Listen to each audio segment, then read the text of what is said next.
Assalamualaikum warahmatullahi wabarakatuh. Kawan-kawan, sobat-sobat, jumpa lagi di Ubid Datuso Channel. Sebelumnya minta dukungan video ini, subscribe dan share. Alright.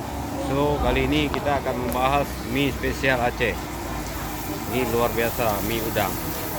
Nah, ini pertama kita letakkan udang dan sedikit rempah-rempah, yaitu daun prei dan daun bawang serta tomat. Langkah berikutnya adalah kita letak perenca ataupun bumbunya. Ini luar biasa loh. Ini baunya yang begitu dahsyat, bau marwangi. Dan seterusnya apinya jangan terlalu besar. Ini spesial mie Aceh, Nagro Aceh Darussalam. Ini luar biasa, aroma baunya sangat menakjubkan, sangat menyelerakan. Ini orang bilang rasanya menjilat jari.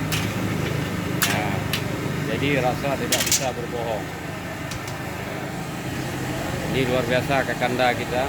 Ini berada di alamat Petang Lubang 2 Pesangan, Warkop atau Kafe Studi Mampir. Rakan-rakan, sobat-sobat, sekiranya Anda semua tuan-tuan puan-puan yang kepingin mencoba mie Aceh spesial, bisa datang ke alamat tersebut, Studi Mampir, Onalot, dalam artian Warkop Segitiga. Mau masuk sebelah kiri bisa, mau dari muka bisa. Nah, ini luar biasa, unik. Nah, alhamdulillah, barakallah, semoga beliau dipermudahkan segala urusan, murah rezeki, lancar selalu. Nah, ini sedikit kita taruh jeruk nipis, ya, supaya aroma baunya lebih indah dan seleranya lebih menggegarkan.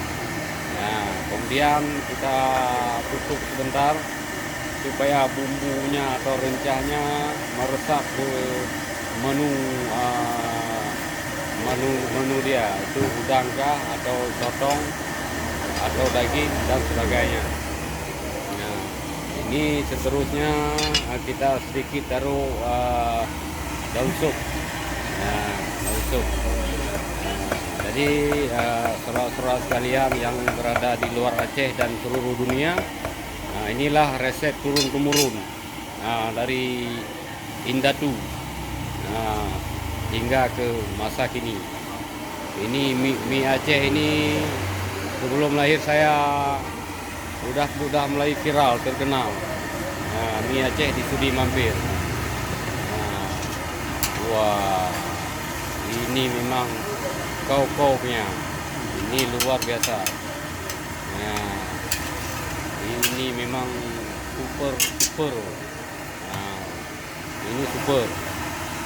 Nah, rasa memang tiada bisa dicerita. Nah, jadi hanya dapat dirasa. Nah, dia punya rasa tidak dapat dicerita, hanya dapat dirasa. Ini intinya, kesimpulannya. Ini mie Aceh tanpa pengawet. Nah, ini bebas dari kolesterol. Nah, dan kita sedikit taruh kicap. Ini kicap spesial, bukan sembarangan kicap khusus. Nah, kemudian kita tambah sedikit kuah. Nah, ini sebentar lagi kita akan bisa menyajikan ataupun mencicipi mie Aceh spesial udang.